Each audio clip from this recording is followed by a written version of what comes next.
Ciao ragazzi, bentornati a Legnago, dove sta per andare in scena la terza edizione della festa di San Martino dei Sapori dall'8 all'11 novembre qui in Piazza Garibaldi. Mi ritrovate ancora qui all'interno del Teatro Salieri perché oggi faccio il regista. Nel senso che i ragazzi dell'Istituto Medici, che già hanno fatto le due pubblicazioni molto belle che vi ho fatto vedere nel video precedente dedicato al Salieri, è il 200° anno della morte, si sono spinti oltre e con l'aiuto dei loro insegnanti hanno realizzato anche 4 dialoghi che ripercorrono la vita e la storia di Antonio Salieri, soffermandosi su alcuni aspetti veramente particolari che hanno caratterizzato la sua vita, sia quando era giovane, quando partì da qui, dove ha mantenuto le sue radici, fino ai fasti viennesi. E quindi gustiamoceli. Ciak! Ma sai che è nato a Legnago nel 1750 e ha fatto impazzire i teatri di mezza Europa? Facile! Zucchero Fornaciari! Anzi no, dai, scherzo. È Antonio Salieri, il compositore! Esatto, ma non era uno qualunque. A 16 anni già suonava per l'imperatore d'Austria. Noi a quest'età stiamo ancora cercando di capire che facoltà scegliere. Però aspetta, andiamo con ordine. Salieri nasce in una famiglia di commercianti, mica di musicisti. Il padre vendeva formaggi, salumi e anche galette. Sai cosa sono? No. I bozzoli dei bachi di seta. Salieri senior era un imprenditore doc. Però Antonio, il figlio, se ne stava ore ed ore ad ascoltare il fratello maggiore che suonava il violino, tipo fan sfegatato. A 10 anni si era fatto chilometri e chilometri a piedi da solo, pur di ascoltare il fratello suonare in una chiesa. Il padre lo voleva punire, pane e acqua per 8 giorni. E lui? E lui si era già preparato di nascosto una scorta di zucchero, altro che castighi. Salieri era pronto a tutto per la musica. Poi però arrivò la tragedia, entrambi i genitori muoiono. Salieri rimane da solo a 14 anni, sembrava tutto finito. E invece è solo l'inizio. Va a Venezia, lo prende sotto la sua ala un nobile, Giovanni Mocenigo, e da lì conosce un certo Gassmann, musicista top della corte viennese. Lo porta a Vienna e da lì, boom, viene presentato all'imperatore Giuseppe II.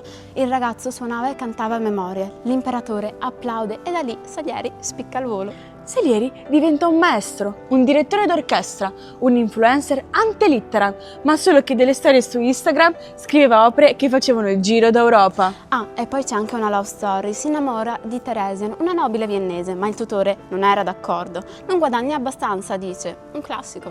E qui interviene l'imperatore in persona e alla fine si sposano, matrimonio a Vienna, nella cattedrale di Santo Stefano, altro che fotoromanzo.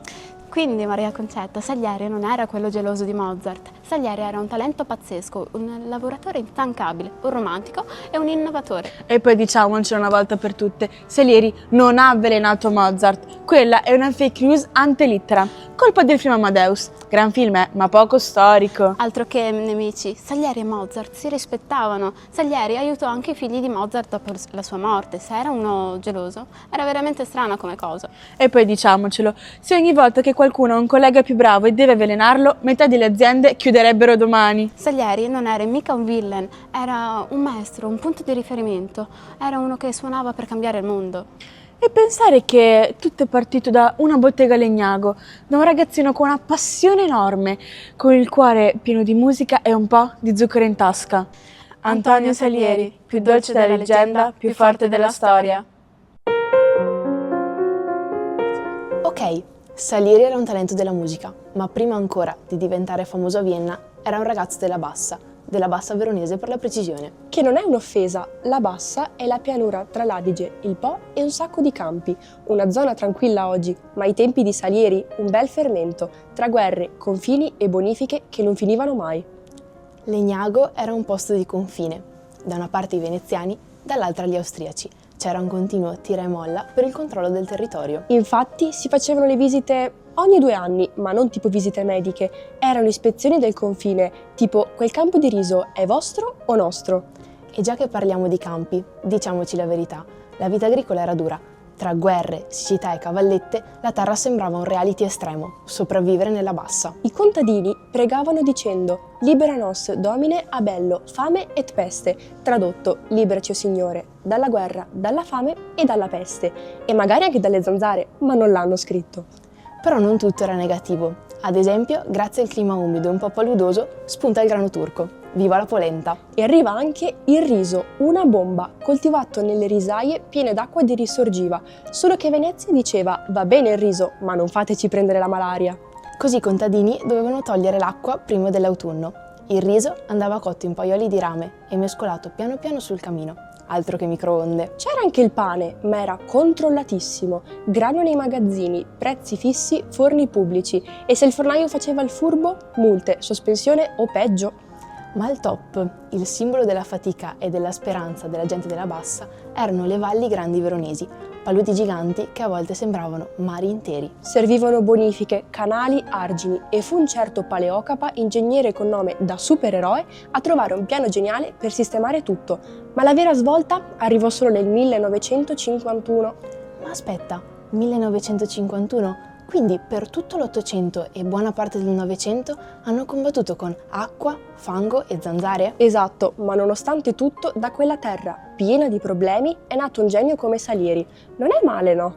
La sua musica è partita da una terra di confine, da mulini e tabarri, risaie e polenta, eppure è arrivata a corti imperiali e teatri d'Europa. Quindi, la prossima volta che guardate un campo di mais, pensate che lì potrebbe essere nato il suono del destino. Legnago, terra di fatica, musica e un sacco d'acqua da spostare.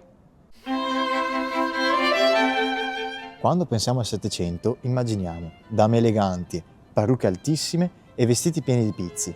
Ma era davvero così per tutti?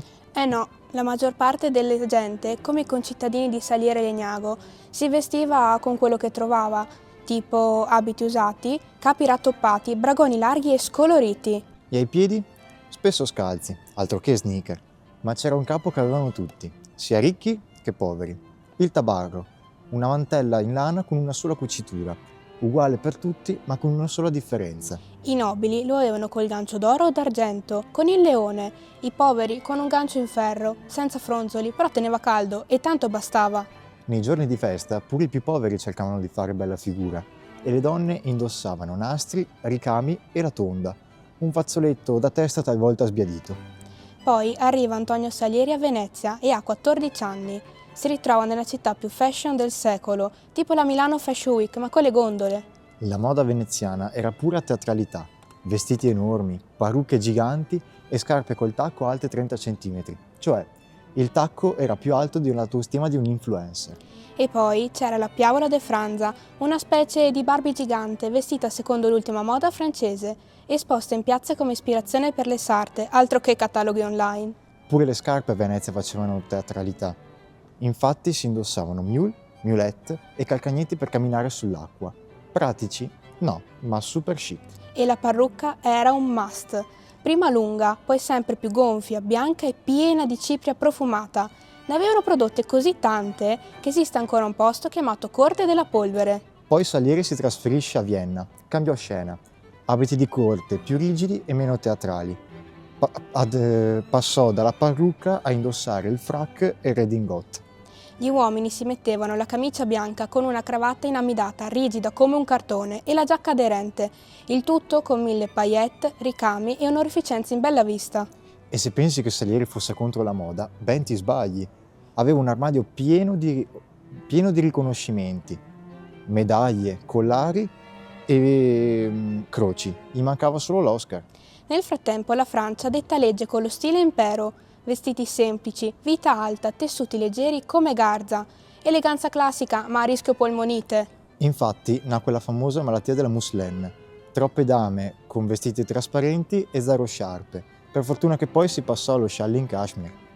Poi spunta il fenomeno dandy, tipo il Bob Brummel, look minimal, capelli alla Brutus, eleganza assoluta, come dire, meno pizzi e più stile. Insomma, Salieri ha vissuto tutto lo sviluppo della moda settecentesca, dal tabarro al frac, dalla polvere di Cipro al cashmere viennese. Un uomo tra due mondi, contadino nei piedi ma imperiale nel portamento. Antonio Salieri, con la testa nella musica, ma sempre vestito da maestro. Salieri sarà stato pure un genio della musica, ma anche lui doveva mangiare, no? E come? E nella sua Legnago a tavola non si scherzava, c'era fame vera, ma anche un sacco di creatività. La base di tutto? il mais. Quando è arrivato nella bassa è stato tipo una rivoluzione agricola. Finalmente un cereale abbondante, nutriente e perfetto per la polenta. Altro che pane che costava troppo, il mais era economico e sfamava un sacco di persone. Non a caso ci hanno pure chiamato polentoni. E poi c'era il riso, coltivato nelle zone umide, vicino all'Adige. Nasceva nelle risaie tra zanzare e malaria, ma dava da mangiare a mezza regione. Ma attenzione, Venezia aveva paura delle malattie. Ci vietava di tenere l'acqua nei campi troppo a lungo, altrimenti più che risotto ci scappava l'epidemia. E come si cucinava? In grandi paioli sul fuoco del camino, mescolando piano, con pazienza e lasciandolo sulla cenere per tenerlo caldo. Roba da Masterchef dell'epoca, insomma. A volte ci aggiungevano il latte, nasceva così il riso al latte, il comfort food dell'inverno, altro che sushi. E il pane? Beh, quello non era così facile. C'erano regole, forni pubblici e multe per chi imbrogliava sul peso. Mica pizza e fichi. Ma la vera delizia della zona era il samalame all'aglio, prodotto tipico della Bassa Veronese, profumatissimo e saporito. I forestieri lo adoravano. Talmente famoso che perfino gli austriaci ne ordinavano a quintali. Insomma, Salieri è cresciuto in un posto dove la musica sì era rara, ma il salame abbondava. E vuoi mettere gli gnocchi? A Verona sono una tradizione antichissima.